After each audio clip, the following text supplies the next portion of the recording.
How to start a conversation with a stranger. We meet different strangers in our lives, right?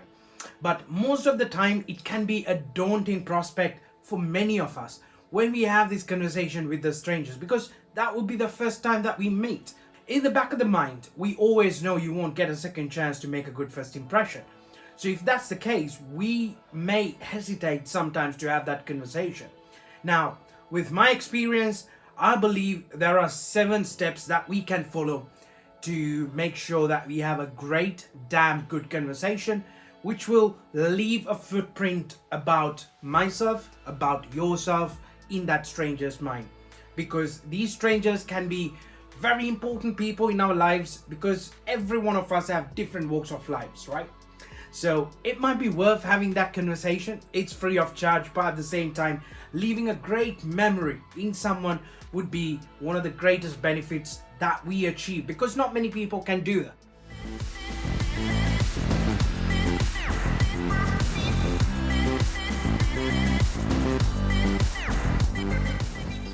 So the first word opens the floodgates. Why I say that? Because sometimes it's just a matter of a single word, right?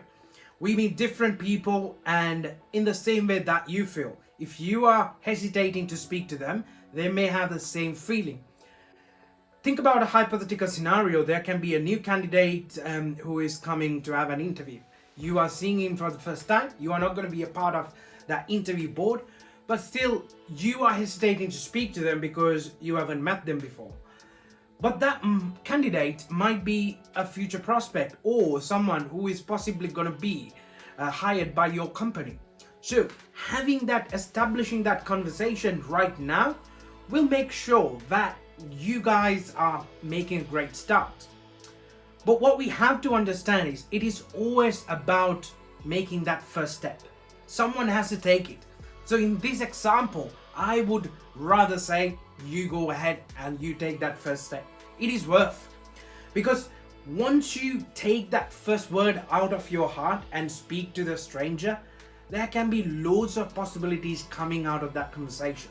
When I say a small word, what I mean by that, just say, hi, how you doing? Nice weather. And hi, nice to see you. Are you here for an interview? Are you excited? Good luck.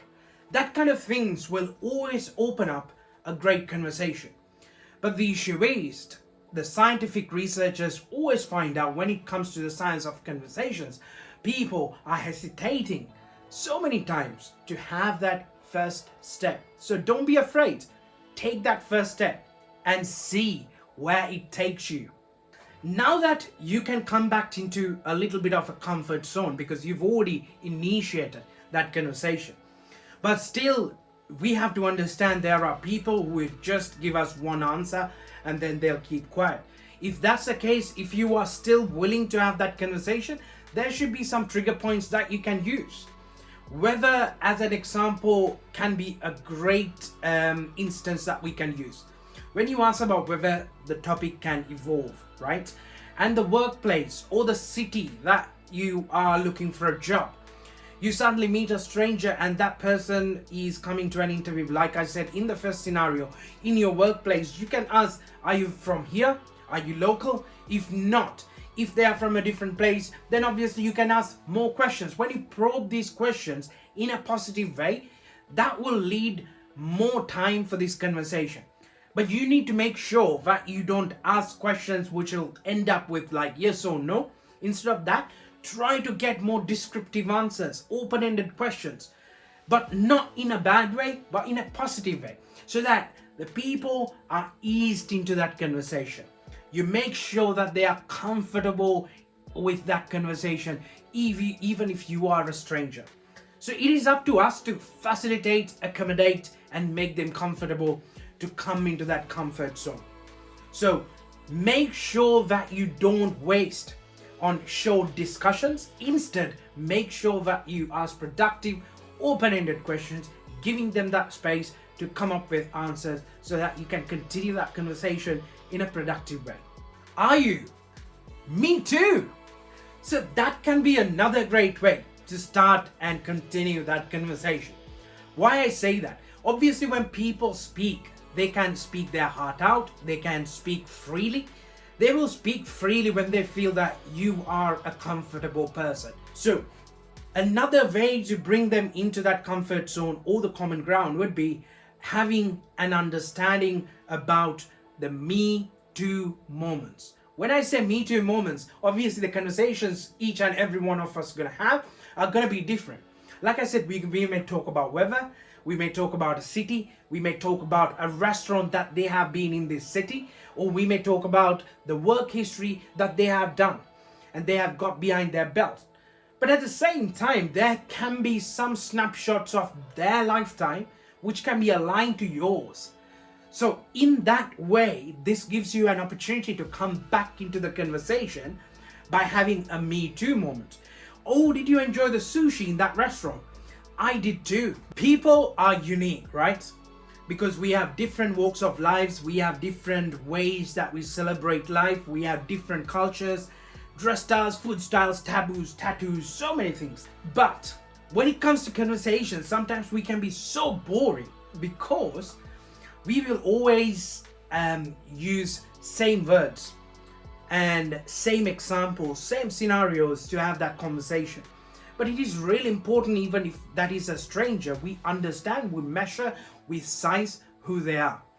As an example, I would say it's a great way to have that conversation if we can understand and give a unique compliment.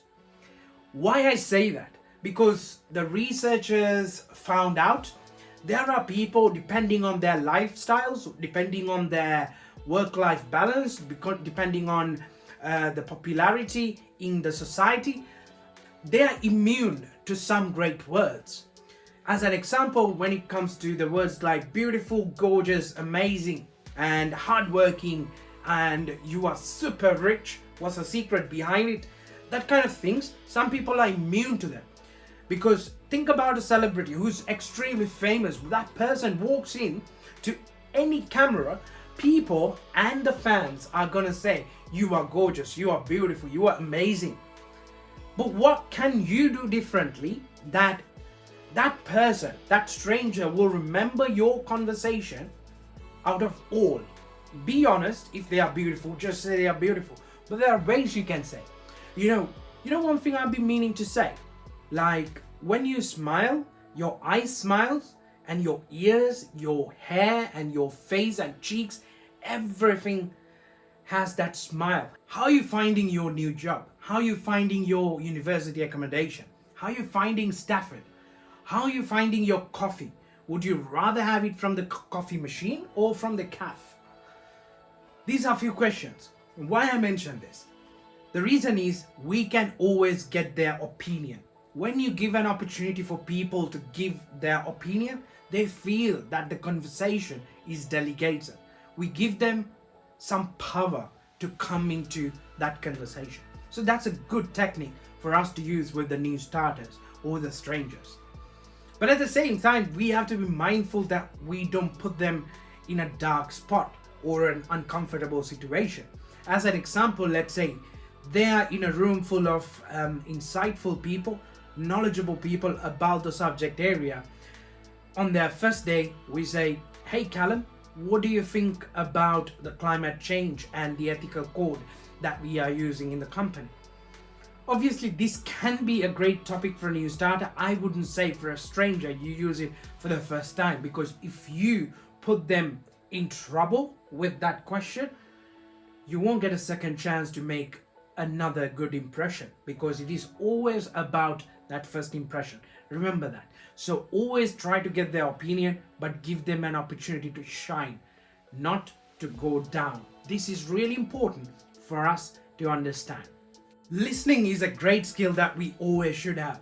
But sometimes, have you noticed in the office, in the universities, in our school life, or even in our social life, we have this habit. We grab this phone, and while someone is speaking to us, you say, yeah, carry on, come on. I can still listen and I can do this job as well. I'm quickly replying to one of my friends. So this kind of behavior is not good when it comes to our very first conversation. We have to understand listening is one of the greatest skills that we are gifted. but how many of us are using it effectively? So let's try to listen to listen. In that way, we give our full presence to that conversation, and that person feel that we are dedicating our time, we are dedicating our full attention, undivided support for their opinion and their expressions. So this is important. So if you have a phone, that's fine. If you have social media, that's all good, because you and me are having that conversation today just because of social media. But make sure, listen to listen. Sometimes there are times that we need to take a pause, take a moment, and take this phone out of the pocket and leave it on the table, have that discussion face to face. At the end of the day, that is one of the great legacies we as humans have got. Name, place, animal, thing. Now you may have a question why I say these 4 words. Name, place, animal, and thing are, yes, they don't have context, but you can put them into that context after that conversation. The reason I say that, these are key things that you can take out from a conversation. You will remember their first name rather than saying someone, hey, hi, or hey mate, hey dude. You can easily say their first name. That will make a huge impact next day when you have that conversation with that stranger, because they will always think, you know what, this person is the only one in this building since the day I started the job who remembers and calls me from my first name, which is a great achievement, because you will have a great place in their heart, which is a great achievement. And at the same time, during that conversation, you remember you gave space for them to come up with different ideas, come up with different topics, so that you have more information about the places they love, like the sushi place that they recently been. You can ask, hey Adam, when did you last go to that sushi place? When did you last go to that Japanese sushi bar? So that kind of things will always tailor that second conversation with more personal information, so that people will embrace you, people will love you just for remembering a piece of their life. So always remember, when you are finishing these conversations, just remember few things about their first name, about the place, if they have a pet, their pet name. You can turn strangers into neighbors. You can turn strangers into your work colleagues. You can turn strangers into your friends. But at the end of the day, it is all up to you how you can start that conversation, how you can incorporate your listening skills and open them floodgates to make sure that you open a whole new world of that conversation.